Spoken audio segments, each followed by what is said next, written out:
So, hey everyone, I am back with Vance. Vance, as you were saying, you were telling us a little bit about the history of veganism, actually, because you're taking us all the way back to the founding fathers. So, talk a little bit about that if you would.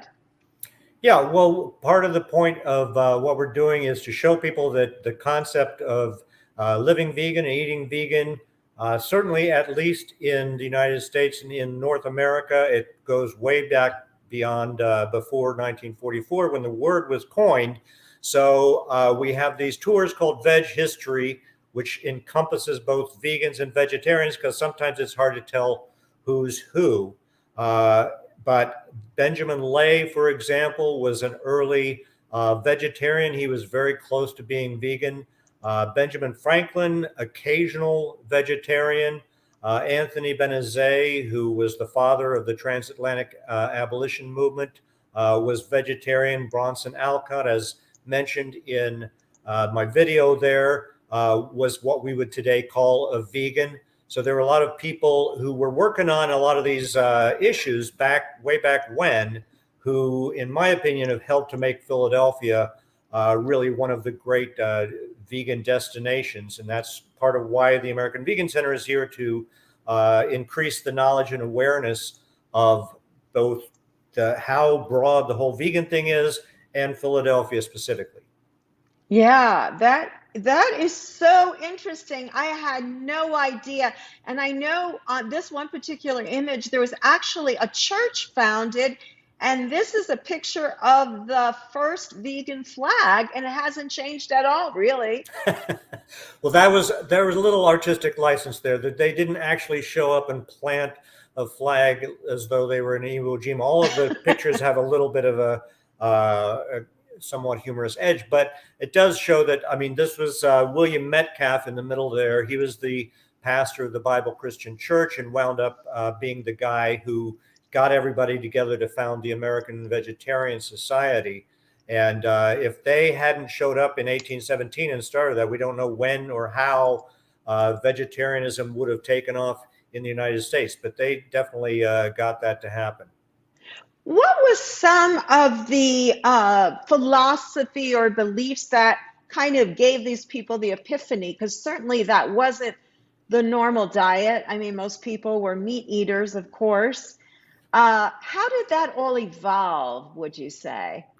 Yeah, well, as I do, I should point out that I do a Veg History walking tour where we go through this at some length. And kind of the point of the tour is that different people with different motivations coming at it from different angles all kind of contributed to build up this movement. And there's Lisa Tynes showing the Alphonsi Austin shirt. She is obviously one of our latter day pioneers. She pioneered vegan convenience foods in Philadelphia back in the 80s. But Wow. yeah, so there were a bunch of, I mean, let me use Alfonsi as an example. Her motivation was really to try to get people to eat healthy. She had a nutritional background. She was a Seventh Day Adventist, and she made her own seitan, and she made it into corned beef and bologna and things that people were used to, but all vegetarian and eventually vegan.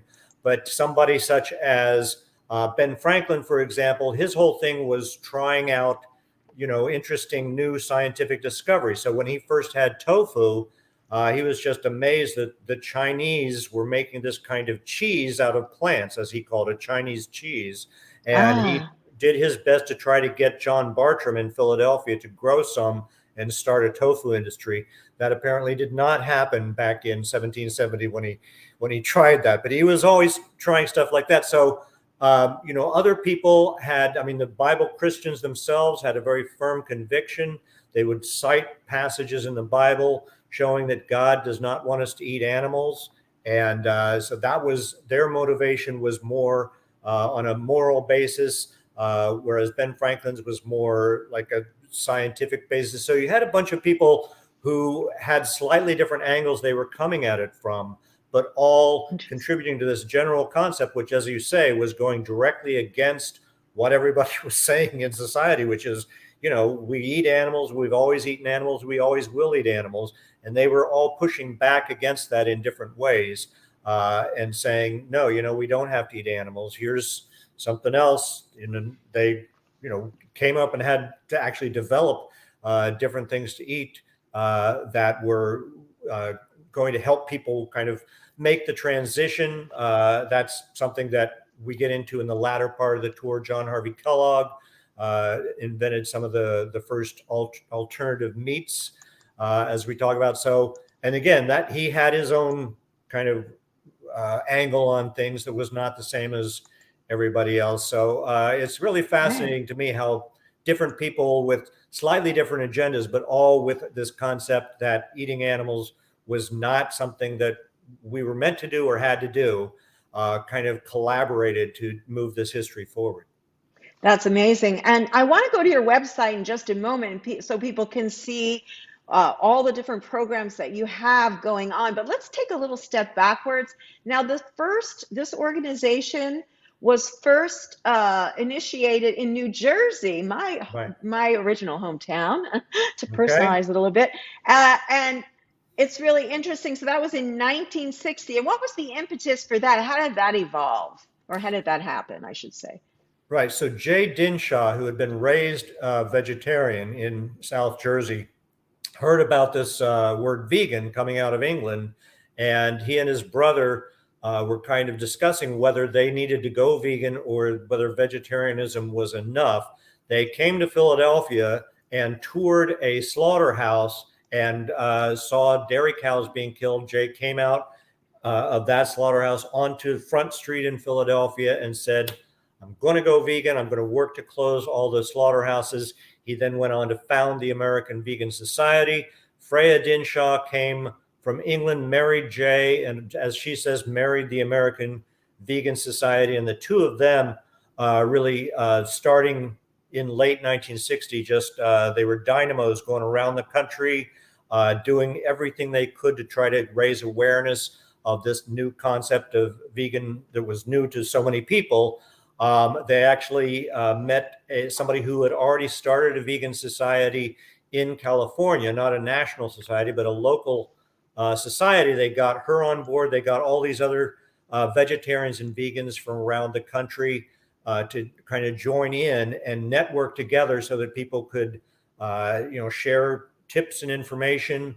Freya, for example, wrote the first vegan cookbook in the United States, the Freya's Vegan Kitchen. They organized conferences to bring people with slightly different angles on healthful eating or animal-free eating together so they could learn from each other. Some of the animal organizations that you've heard of were, started by people who attended these. They helped PETA get recipes for their first handouts that PETA gave. They did a lot of this groundwork. But a lot of people just have still not heard of the American Vegan Society. So part of the idea of being right here in the middle of the tourist section of Philadelphia is to let people know that the American Vegan Society has been around and is still around and is doing great work.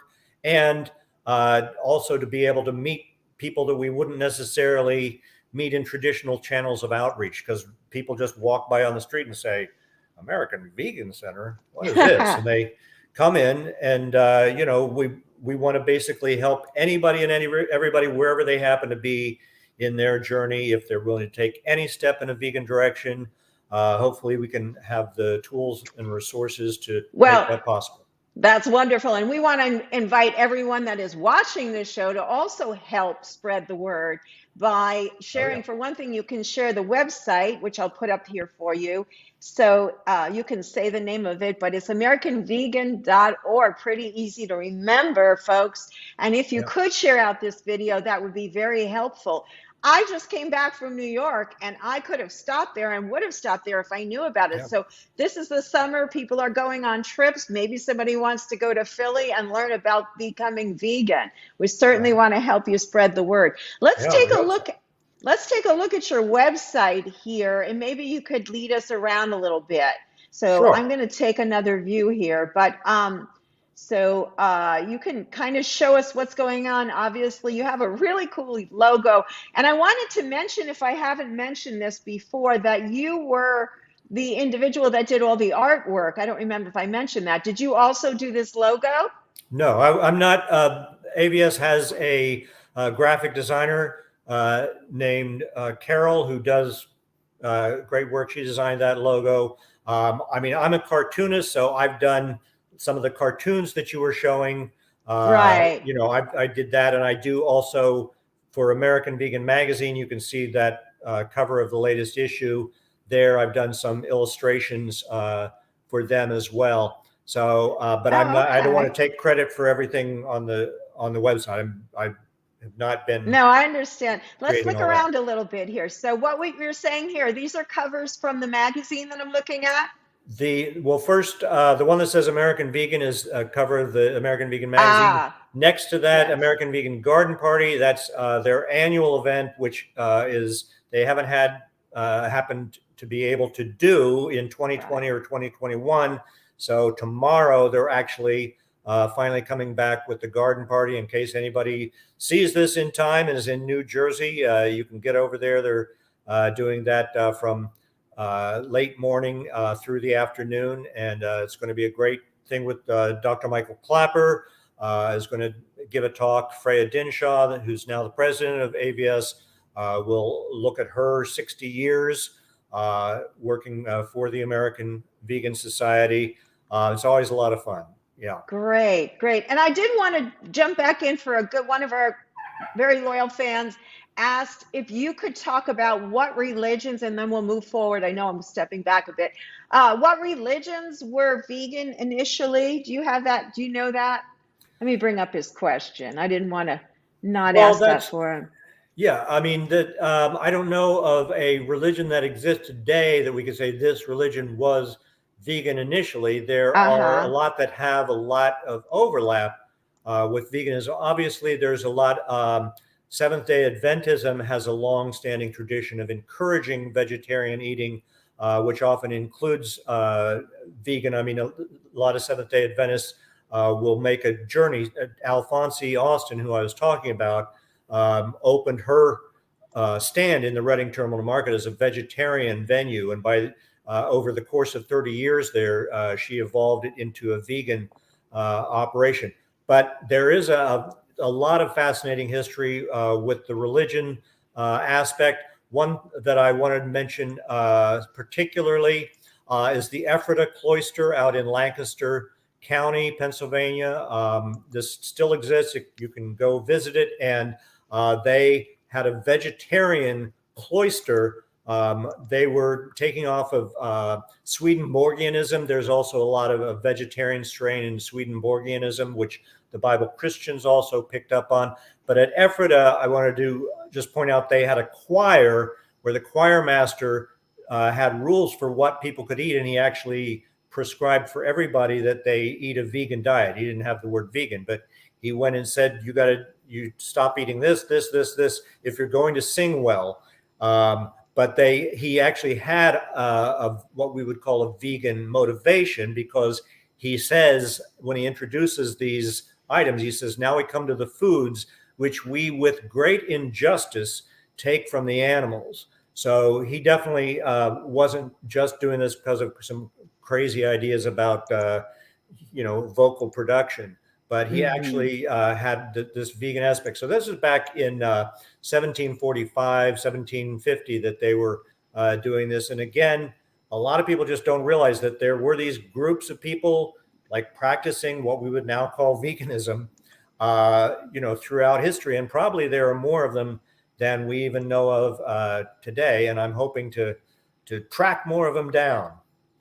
Yeah, that would be great. So you continue your study and your journalism to be able to provide this information. It's certainly very intriguing. And I think it gives people sort of an anchor when they're going out and talking to people and kind of introducing them into the vegan lifestyle, because we tend to get a lot of pushback saying this is absurd. Where does this come Right. from? It's kind of a LA kind of faddish thing, this land of the fruits and nuts kind of crazy people Sure. Yeah. here thing that they say Well, about LA. So that it's great to have that sort of validation. I'm sorry, go ahead. What I would was you just like? going to say that is a large part of what I try to get across, because I know that one of the main barriers for people going vegan is thinking that you have to, like, step out into the unknown and be isolated from all of society, when actually you're part of a much larger community than you know about. Historically, and probably in terms of the present day, there are a lot more vegans. It's just that our culture is set up to constantly marginalize and ignore the contributions of all these people, and I'm trying to bring them back to the fore so that people know, you should be proud to be part of the society that has actually been working on this for pretty much all of written human history. We can go back as far as we want and find examples of people living uh, something close to a vegan lifestyle. Well, it just makes sense. I mean, we can see today, even though a lot of people are talking about animal agriculture, et cetera, on social media, and then we have these people that respond with such a cold disconnect to the whole message. And Right. then, but yet they're shocked when they see children being, horrible things happening in our Yeah. society, they don't make that connection. And it's so important the work you're doing because you are tying that thread together. And I just want to thank you so much. Let's Thank you. talk. Thank you. Let's talk a little bit about. I have a few slides and we can go into the website, but I thought I'd bring up this page about the events and Yeah. this particular. Could you talk about this upcoming event? Yeah, so we're in June. We're finally getting events going at the center, which we had hoped to do earlier, but we were uh, kept having these flare-ups of different variants of COVID, and we're now moving ahead with a socially distanced, safe kind of event. This is going to be our first event. Dr. Ana Negron, who's a long time friend of the American Vegan Society and of my own, she was actually at the first talk that I gave back in 1998 when I was just transitioning from vegetarian to vegan. And she's a great pioneer and icon of healthful eating, also compassionate eating. She works particularly with the Puerto Rican community in America. She's Puerto Rican herself and has particular insights into how a lot of people from different ethnic minorities come to America, and they're pressured to adopt a Western style diet, an American Mm. standard American diet, which is not good for them. And there's kind of this effort to obscure the fact that most of these people in their own heritage have, ways of eating that they've lost touch with, but which are plant based, animal free. A lot of the elements of the cuisine that it makes it actually easier if they actually want to eat, according to their own heritage. And so she does a lot of work for that. She's going to be talking specifically at this event about the whole, where does plant based end and vegan That's the begin? And question I that's, wanted yeah. to ask you. Can you kind of give us a quick synopsis? Because I know myself and a lot of the viewers will consider it the same, but I think, well, you go ahead and tell us what the difference is, if you Okay, will. I want to avoid trying to put words in her mouth because I only have Right. like her basic concept, but I do know that that we're in agreement that plant-based is a useful term to describe food. You can say this food is plant-based. If you say that you're plant-based, that is kind of a different thing from saying you're vegan, Yeah. because plant-based really refers to a way of eating, whereas vegan refers to a way of living. And obviously, if you are trying to live a vegan life, you're going to, base your eating around plant-based food. But Yeah. there are also other things that you're going to do. You're going to avoid certain forms of entertainment, clothing, or whatever that have to do with exploiting animals, and that takes that whole concept a little further than plant-based does. That's exactly how I understood it as well. For example, someone could be plant-based but still wear leather shoes, whereas a Right. vegan And comes from the ethical standpoint yeah, of not do no harm, and it's a little bit different. But they both eat plant-based meals. exactly. I just want to stress there on social media, especially, a lot of people like to get into arguments about, are you vegan? Are you not vegan? Where does this line exist where you can call yourself vegan or can't? I think that's counterproductive. If I do. somebody is plant-based, if they are not eating animals, that is the biggest first step that you can take, that's going to be making a difference. Because if you're opting out of that system in what you eat, so much of everything else in our animal exploitation system is grounded in the fact that we have this food industry based around killing animals. So if you're removing that for whatever reason, if you say, I don't care about animals at all, but I'm eating plant based, great, that's But you fine. care about your health or you care Yeah, about the environment. go ahead and do that. I really do. If you want to call yourself vegan, I only care about it when celebrities who are icons, say, they're vegan, which they tend to do a lot. They tend to misuse the word vegan. Bill Clinton being a great example, of like going vegan and yet saying, but sometimes I like to eat a little bit of fish. That's not vegan. So I don't like when people who have a big megaphone introduce people to the word vegan in a way that's inaccurate. But these things that where people say you're not vegan if you do this, I Yes, think that's just putting a lot of attention where we don't need it. Let people exactly. eat plant-based, eat animal-free, and then the more that you can do in your life, uh, the better to get out of But that system.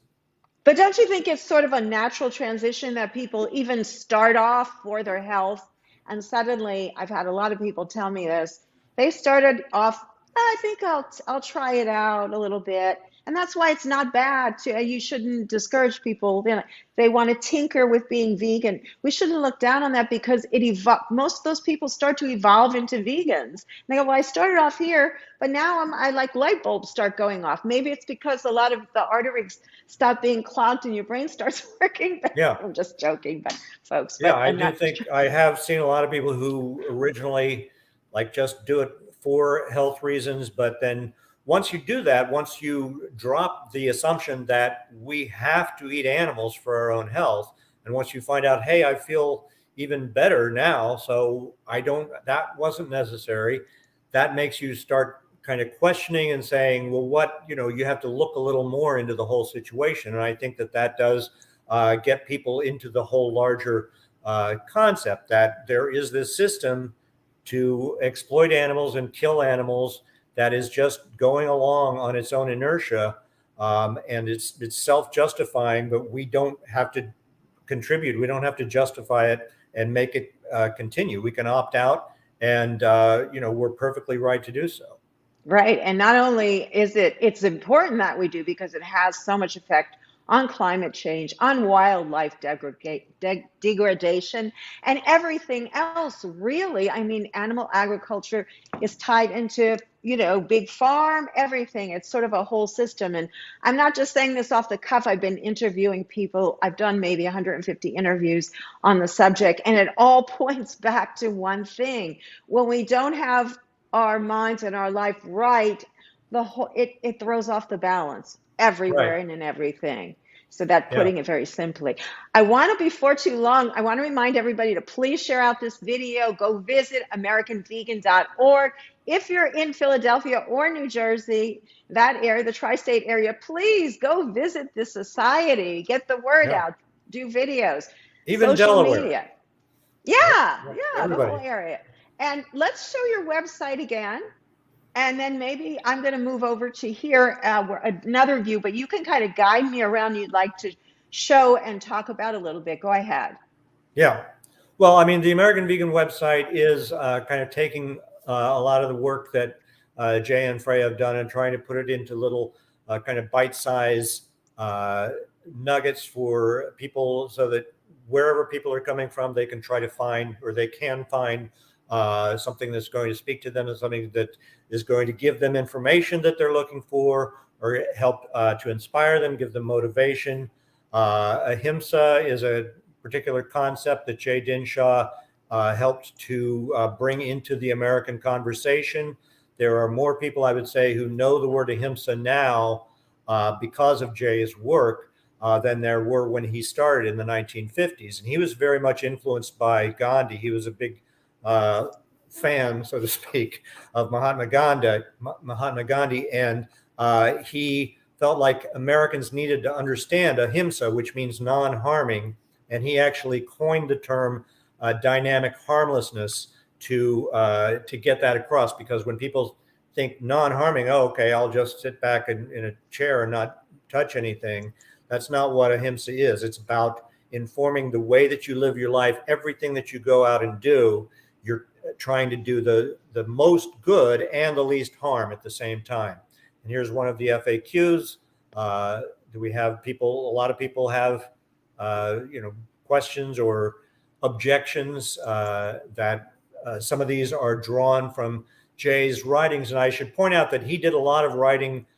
He did a book called Out of the Jungle back in the 60s that addressed a lot of the stuff that people ask each other today. Well, what do we do about a belt or shoes or this old fur coat that my grandmother wants to give me, or those kinds of things that, these kind of edge cases that people are like, well, is this vegan or is it not? And Jay's Yeah. actually written a lot about that some 50 years ago. So there's a Wow. wealth of information that we're trying to get out in whatever way is going to be useful to people. Yeah.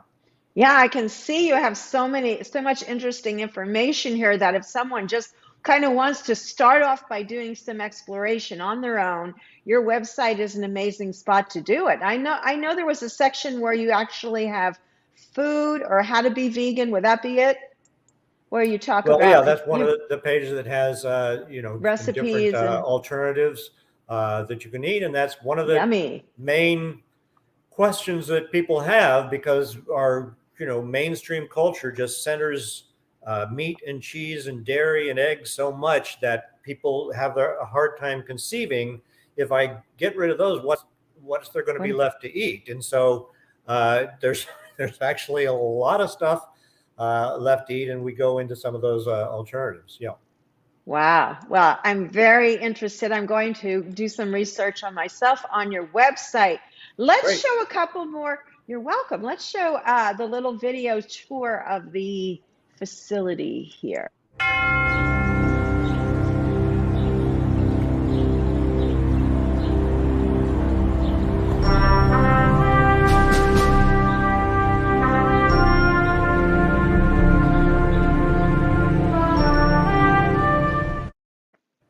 So maybe this is a good time to talk about the walking tours you do and tell people a little bit about what exactly they'll experience.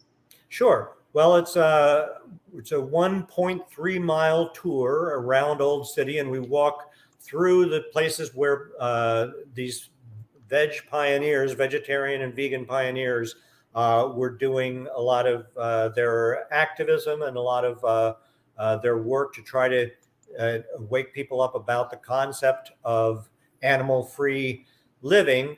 And it also goes chronologically through the history. It was a tricky thing to arrange so that we walk in a way that there's constantly places where there are things. But as I was saying, there's not a lot of markers or buildings that we talk about that are still there. So I've kind of tried to fill that in with some visual aids in the form of these cartoon illustrations that help people kind of imagine some of the, what the people looked like or what their surroundings were when they were doing this. And so we do talk about, Benjamin Lay, Ben Franklin, the early colonial period. We also go through the whole reform era in the 19th century when vegetarianism was part of a bunch of different reform movements that people were trying to get going. There was a lot of overlap between vegetarians and abolitionists. And so we go through that, and also then the work of people like Carolyn Earl White, who just did an amazing amount of work in Philadelphia on behalf of animals, and go up basically through some of the vegan dining pioneers in Philadelphia. We mentioned Alphonsi Austin. Also, Harmony Vegetarian Restaurant in Chinatown was a big one. Horizons Cafe in Willow Grove moving into Philadelphia and becoming Horizons. We go about it, all of these things that kind of led to having really a very vibrant vegan dining scene today in Philly. Well, that's amazing. And you know what? We're down to about 10 minutes left in our show. So I wanted to just remind you, if there's anything that you have not talked about yet that you think would be important for our viewers to know.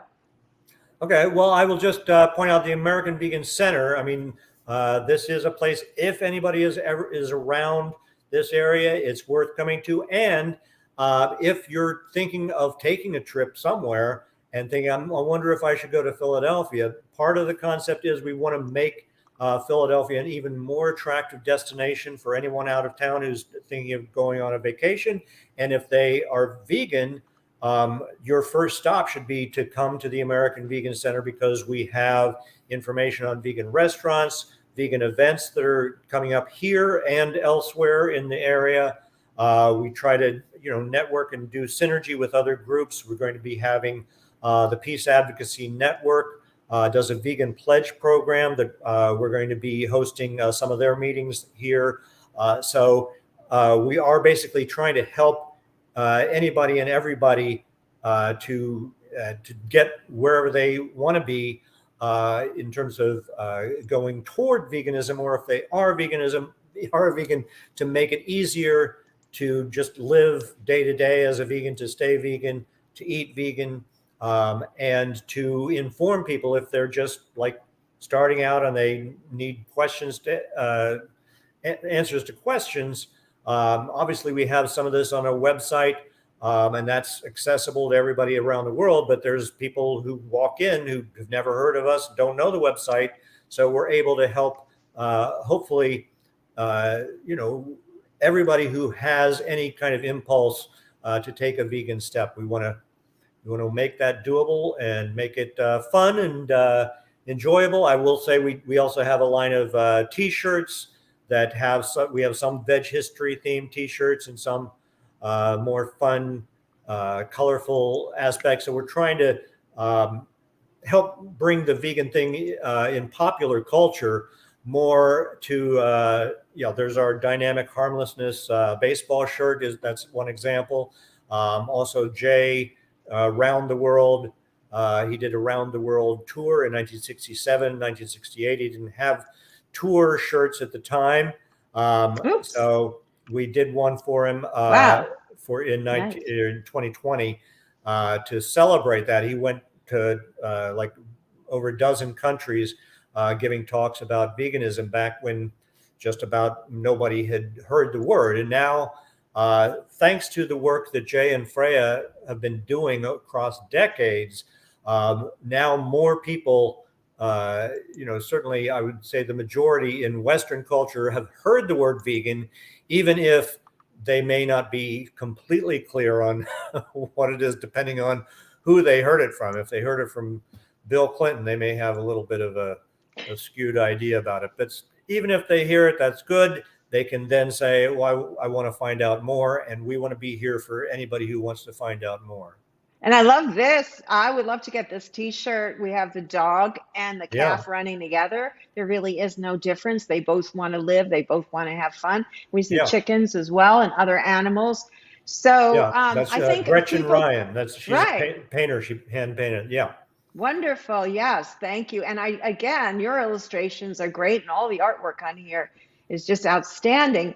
The other thing I want to say is people, you could start off by going to the website, make sure that you want to start off and learn more, go to the website and then go from there. And how our viewers can help is by just spreading the word. I mean, if people buy T-shirts, if people go on their family vacation, they're in that area, go on the tours, all of that helps. And of course, if you can, please make a donation so that this society can continue to grow. And soon, hopefully, is one of the goals, Vance, to have a headquarters in every state of the U.S.? That would be Sure, why not? amazing. That would be just We're amazing. we're still trying to get this one. I mean, we haven't even started doing events here. We're going to start that in June.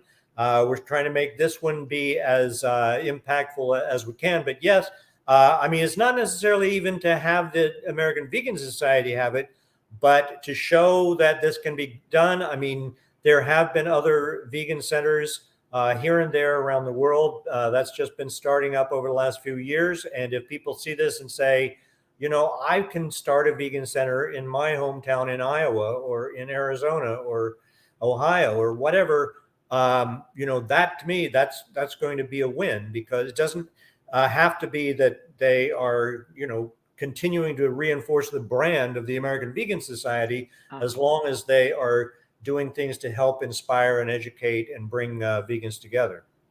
That's so nice of you to say that. And that's the attitude that we all should have. Love all, benefit all, because we know it comes back to us. Right. Yeah, exactly. Let's play the one last inside the store front. Let's do that.